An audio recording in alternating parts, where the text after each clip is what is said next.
Hey, this is James at All Hail Internal Combustion. We got the 302 up on the engine stand, and just got done heating it up for about 20 minutes with the torpedo heater. And as you can see, there's some steam coming off that with the degreaser and everything. It's probably about 40 degrees here today in PA. So we wanted to put some heat into the block just so the chemical can get into it a little farther. So the next step is going to be, I'm going to go around this thing with a brush and break anything loose before we take it outside and hit it with the pressure washer.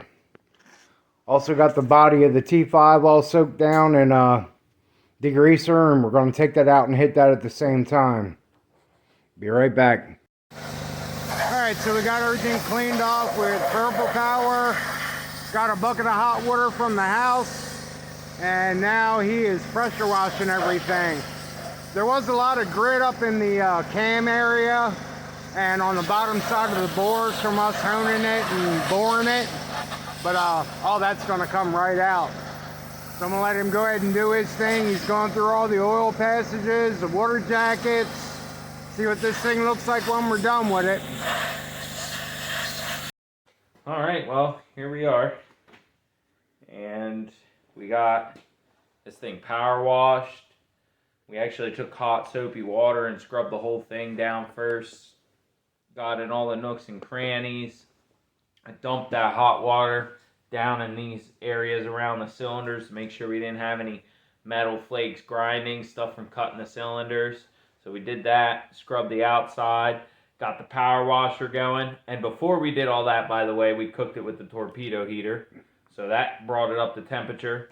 We sprayed in all the water passages with the power washer, cleaned everything we could, got in the oil galleys, all the oil passages got power washed out. And then we brought it back in, cooked it with the torpedo heater. It was actually hot to the touch. It burned me a little bit because I had it sitting right up against here. So we cooked everything out, blew all the holes out with an air chuck, and we're going to get ready to paint this. Pops had found this deep, rich OEM color from Motor Coater Engine Enamel. It's actually from KBS Coatings. So this is Ford Corporate Blue.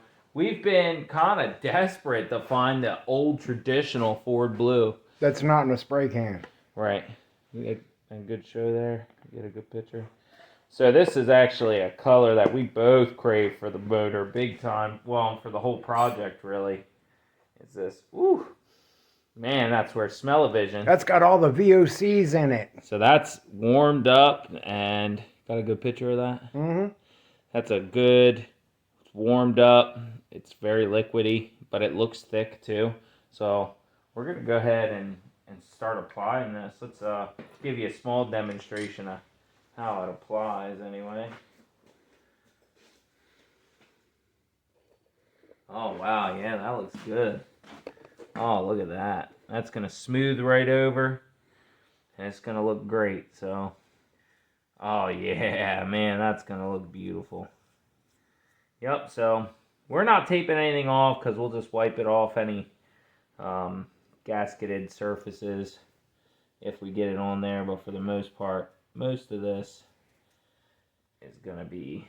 I don't know, ever since you opened the top of that can up, I feel a little lightheaded. Yeah.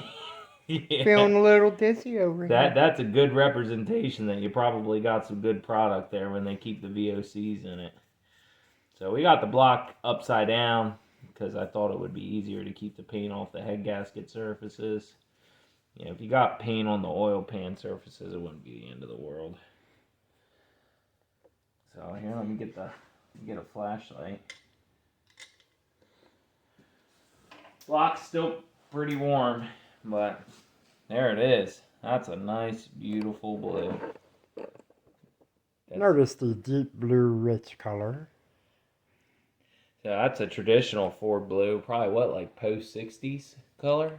Yeah, 60s into the 70s, I believe. Anyway. I just remember pulling a lot of dark blue Ford blocks apart back when I was young. I think those big blocks were this color too. Not an expert on colors, it's just a Ford blue that I know that we both really like. And it's not a color that people use a lot. So Yeah, we found a spray can of this stuff called ink blue, which was a really nice dark blue, but nobody had it in engine enamel that was brush on. Yeah, because we have brush on paint for the suspension that I used, right? So Yeah. that's a royal blue by Rust-Oleum, but it's not quite this deep of a blue. It's kind of a, I don't know what makes teal. It's closer to a greenish blue, I guess. Oop. Yeah, so we're going to go ahead and turn the heater back on, which is noisy as hell. So we're going to cut right here, but we're going to come back and just show us painting the block. I'll speed it up when I put it on the video. I'm not Uncle Tony. I'm not going to get you guys to watch me for 3 hours while the paint dries. So we'll be back.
Well, we got the first coat on here. Everything's coated up. Probably do a second coat on it, just to miss any spots. Manufacturer said something about primer, but do what we want.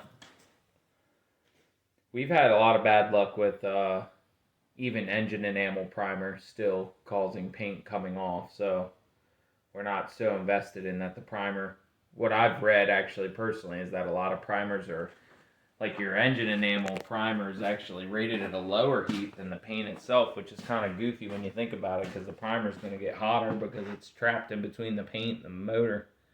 Anyway, we'll see how this stuff goes. It's been around a long time, so hopefully it holds up. It's better than letting your block get all rusty anyway. It's just spray bombing it, so we got some parts to order up. We'll get the plugs. I think we have all the bearings, so we just got to get the plugs so we can start assembling the bottom end. Then we got to get some measurements to the heads, see what thickness head gasket we can run, and we have to get springs as well. They have to be upgraded big time. What are they, like 40 pounds or something? Like, Yeah, the ones that were on the heads were reading like 40 to 60 pounds, and we need 120 for the cam. closed seat pressure for the cam. Yeah, so those springs will not do. You'd have that good old-fashioned floating the valves going on that a lot of people have when they boost their cams and don't realize they have to do the springs too. So we'll get everything put together. I'm sure there'll be a video on dropping the pistons in and assembling the bottom end. You know, making sure everything's within spec and moving and flowing nicely. So we got to dig some parts out. We got to start cleaning the timing cover, the valve covers, intake manifold. We're switching color schemes because that all came off the red Ford. Now we're doing blue. So we should just keep it red and go America. You know, what a beautiful time to be alive. Like and subscribe. James from All Hair Internal Combustion. We'll see you next time.